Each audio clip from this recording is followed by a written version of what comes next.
السلام علیکم، میں ہوں فاروق خان، آپ دیکھ رہے ہیں فاروق خان آفیشیل۔ آج کے اس ویلوگ میں آپ کے لیے میں لے کر آیا ہوں ایک ایسے شخص کی، ایسی شخصیت کی سچی کہانی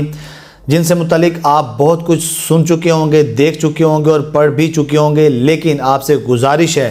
اگر آپ گیس کر لیں اس ویلوگ کے درمیان میں ہی کہ وہ کون شخص ہے تو اپنے جذبات پر قابو رکھیے گا اور اس ویلوگ کو آخر تک لازمی دیکھیے گا۔ کوشش کروں گا آپ کا زیادہ وقت نہ لوں اور بات کا آغاز کروں گا اس سے کہ اس شخص نے اپنی ساری زندگی ایک سوئی ہوئی قوم کو حقیقی آزادی دلوانے کے لیے وقف کر دی اور اللہ تعالیٰ نے ان کو بہت ساری کامیابیوں سے نوازا بھی، اور اس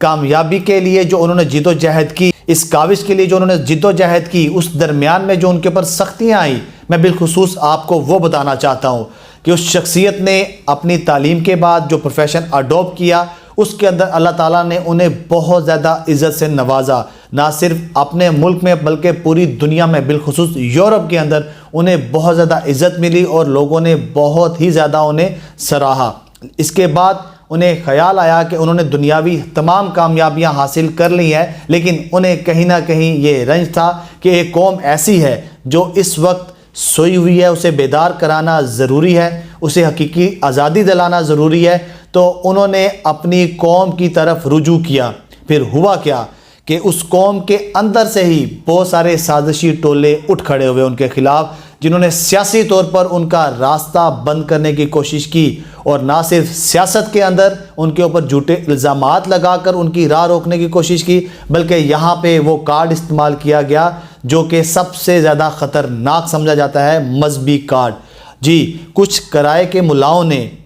اس شخصیت کو کافر، یہودی ایجنٹ اور پتہ نہیں کن کن القاب سے نوازا کہ کسی طرح سے جو قوم اس کے ساتھ کھڑی ہو رہی ہے وہ کسی وجہ سے، کسی طرح سے ان کا ساتھ چھوڑ دے۔ لیکن زندہ قومیں اپنے آپ کو اسی صورت زندہ رکھ سکتی ہیں کہ جب وہ اپنے زندہ لیڈر کو ہمیشہ سپورٹ کرتی ہیں۔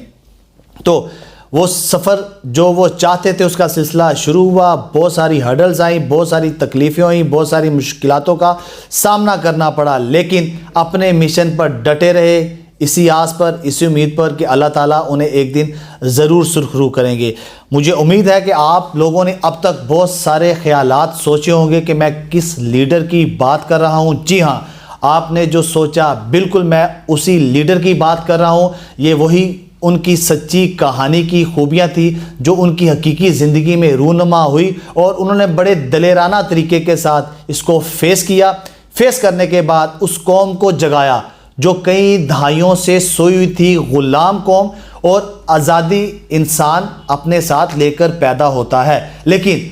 کچھ لوگوں نے اس قوم کو غلام بنا دیا تھا، اور اس غلامی سے نجات دلانے کے لیے اللہ تعالیٰ نے ایک ایسے مسیحا کو بھیجا کہ جس کے آج بھی وہ قوم مشکور ہے، شکر گزار ہے۔ اور یقیناً کامنٹ باکس میں دیکھوں گا کہ آپ لوگوں نے اس شخصیت کا نام لکھ دیا ہوگا، اور میں آپ کو اب یہ تھوڑا ڈسکلوز کرتا چلوں کہ آپ لوگوں نے زیادہ تر جو لکھا ہوگا وہ لکھا ہوگا میں عمران خان کی بات کر رہا ہوں، لیکن آپ یہاں پر غلط ہیں۔ غلط کیسے ہیں؟ میں جس شخصیت کی بات کر رہا ہوں وہ یہ ہیں، میں قائد اعظم محمد علی جناح کی بات کر رہا ہوں کہ انہوں نے جب پاکستان کی سوئی قوم کو جگانے کی کوشش کی تو اس وقت کے ملاؤں نے قائد اعظم کے اوپر بہت سارے الزامات لگائے تھے، اور سیاست دانوں نے، چونکہ اس وقت بھارت بڑی پاور میں تھا سیاسی لیول پہ، کانگریس، اور قائد اعظم کی راہ روکنے کی بھرپور کوشش کی گئی۔ جب یہ دیکھا گیا کہ انہوں نے انٹرنیشنل فورم پہ ان سب کو ہرا دیا تو انہوں نے پھر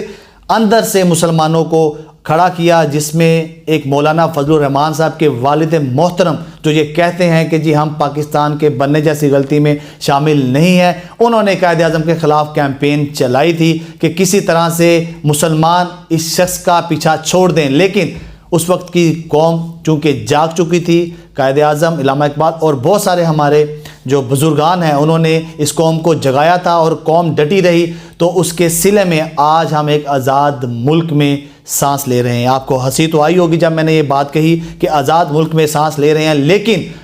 آج کے اس دور میں بھی کچھ ایسے غلاموں نے ہمیں غلام بنایا ہوا ہے، اور ایک ایسا شخص آیا ہوا ہے جو دوبارہ سے اس قوم کو جگا رہا ہے، اٹھا رہا ہے، اور اسے بتا رہا ہے کہ ہم غلام نہیں ہیں۔ تو اگر میرا یہ ویلوگ آپ کو پسند آیا ہو اور میں جس لیڈر سے متعلق یہ بات کر رہا ہوں اگر اس کی کہانی اور قائد اعظم کی کہانی آپس میں ملتی ہے تو سمجھ لینا کہ 1947 سے پہلے کے دور میں آپ لوگ نہیں تھے، لیکن ہمارے بڑے کس کے ساتھ کھڑے تھے اور آج ہمیں کس کے ساتھ کھڑا ہونا چاہیے۔ آپ کا، میرا، سب کا اللہ ہمیں ناصر ہو۔ پاکستان زندہ باد۔